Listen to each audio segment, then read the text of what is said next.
Hey guys, Pulkit this side from Gadget Generations, and today I'm going to bring you something special, something really special. I'm talking about Nostalgia Audio's latest flagship, the Nostalgia Audio Durandal, and here it is in my hands. And believe me when I say this, this is one of the most premium unboxing experiences that I have ever had in this hobby so far. Retailing for 2,419 US dollars, the pair is available on Nostalgia Audio's own website, which they recently revamped, as well as Music Tech for US based customers. And everybody else in the world can purchase from Nostalgia Audio website. They ship worldwide. This is a demo unit sent to me for the purpose of this review, and I have to return the unit after the review is done. So let's get done with the technical chops first. Basically, the pair houses one DD, 4 BA, and 2 bone conduction driver setups. So we have 7 drivers on each side enclosed in supremely beautiful and vivid looking gear shells. These are probably going to be one of the best looking IEMs so far into the market, into the industry. Basically, first of all, you have to go through the unboxing that I have spent a few hours trying to shoot and trying to showcase you each and every single aspect of it, because the unboxing experience is out of this world. So let's get done with the unboxing part first.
So I hope you guys enjoyed the unboxing experience as much as I did while unboxing the pair, because it is like I have said and I'm repeating myself again and again, but this is probably the best experience I have had into the hobby so far. Look at the minutest of the details. Like, see this. This is the thing to, just you hold and pull the inner contents of the box out, and even this is the sword itself. On to the front side we have this really beautiful image of the warrior holding the Durandal itself. So basically Durandal has a backstory like we have with Camelot and Lancelot, and I have mentioned them precisely into my review, you guys can check out the review of Camelot and Lancelot from the description section below as well. I will go through and read the story that is printed onto the back side of the box for Durandal. So the legendary sword Durandal. Yes, the Durandal is the sword which you can see onto the front part. This blue colored sword, and onto this beautiful gothic art onto the front side. So the legendary sword Durandal was wielded by the brave Frankish warrior Rodland, a nephew of Emperor Charlemagne, forged by the renowned blacksmith Wayland. The blade was said to contain sacred relics within its hilt, and it is said to be one of the most powerful weapon into the world. There is a bit of more story. I will include a b-roll so you guys can have a look at it and read it yourself. Now on to the design and build quality part. So basically, like I said, one of the most beautiful earphones so far. These have really vivid look to them. They look quite dynamic with entire shell made up of this really bright blue color and silver colored design onto the front side. If I had a macro lens, so sometimes you feel like if I had this thing, I would have showcased you the best way possible. I wish I had a macro lens today, because the design is so precise and so precisely detailed and engraved, that the pair just looks absolutely amazing. You notice this sword onto the front side, and I will be adding the b-roll so you don't have to look at this part. So basically the pair itself has this sword, the Durandal, and onto the face covers part. And if you notice clearly, just notice the precise details. Nostalgia Audio has engraved its logo onto the guard part of the sword. So this thing, the right above the grip where a person holds the sword, is known as guard, and the Nostalgia logo is right at the center of it on the both side. Even the silver edging has this precise engraving pattern, which is quite an amazing treat to the eyes, basically, if you ask me. About comfort, so basically, I personally believe that any IEM with a bone conduction driver needs to fit you perfectly so that you can enjoy the sound quality to its best performance. So basically, the pair sits comfortably into my ears. There's a bit of driver flex onto the both side, but that is due to the bone conduction driver. I have noticed that on almost all the BCD driver based IEMs that I have experienced so far, and you can see that the pair sits quite comfortably and provides me with good comfort. I've been using the Nostalgia Audio's this really foam type extra wide bore ear tips, so they provide me with good comfort, and have spent like 3 days listening to it so far. So basically, this video is going to be an initial impression video. I'm coming up with a final review, which I will come up later on, because I'm sending this unit right now to a friend of mine to audition and share his written review with you guys. So another thing I want to mention, so in the backstory that we have just read, we read that the legendary sword Durandal was wielded by the brave Frankish warrior Hurodland. So Hurodland, I wish I'm pronouncing the name perfectly, but I know that I'm not, so forgive me for that. And the Hurodland is also here. Vortex cables, you guys know the Vortex cable, another premium IEM upgrade cable brand from Hong Kong. For their cables, I love absolutely so much, because Eminent Ears Ruby, it is on the next level with the Vortex Lavinia cable that I also have, and I have also discussed about it in my Eminent Ears Ruby review, which I will also link in the description section below, so you guys can check out as well.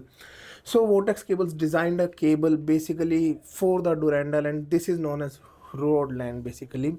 So yeah, this is a color matched cable which has this really cool sleeve having elements of pink and blue and black, so that this complements the look of the pair.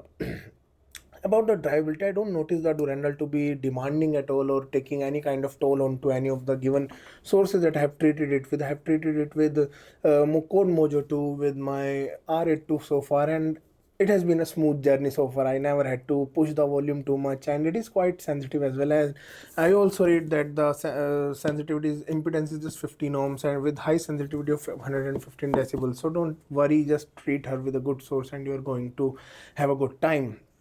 Now my initial impressions related to the sound quality of the Durandal. So yeah, now talking about the sound quality performance of the Durandal, if you guys are following my channel, you guys know that I've been a fan of Nostalgia Audio, because the Camelot, one of their previous flagship, because the recent one was Tesseract.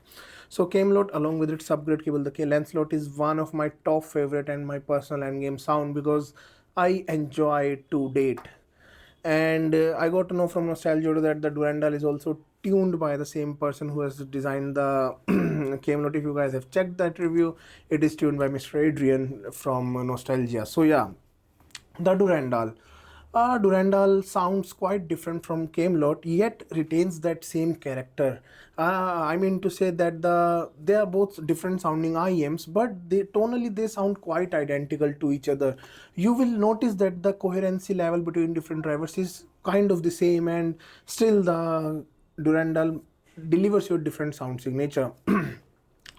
About the sound signature of the Durandal, it has a really punchy and dynamic bass response. I guess the BCD drivers are working in their favor, and they deliver a really punchy bass response. It has good punch into the mid bass section that has that you can actually feel that bass response. It has that physicality to the presentation.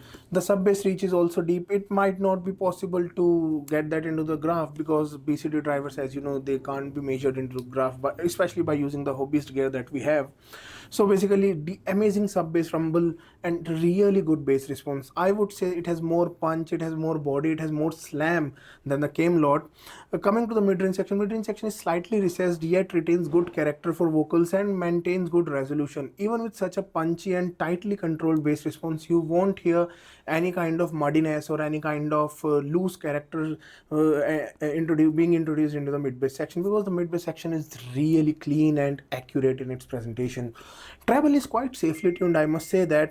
I would say that the treble of Camelot has more details, but this one has more rounded character. So for me so far, after spending 3 days with the Durandal, my main focus for the initial impressions would be onto the bass section of the Durandal, and then maintaining that clean and accurate vocal presentation. So yeah, I would personally say that I need to spend some more time with the Durandal. I really appreciate its sound tuning, and I really appreciate that how does where it stands in the lineup of Nostalgia audio. You have multiple options, Nostalgia, Camelot, which delivers a perfectly balanced frequency response. Then the Durandal comes and provides you with a more vivid character, just like its looks. It provides you with a more fun and more engaging sound response. About the technicality so far, I personally feel like the stage of Durandal is quite open.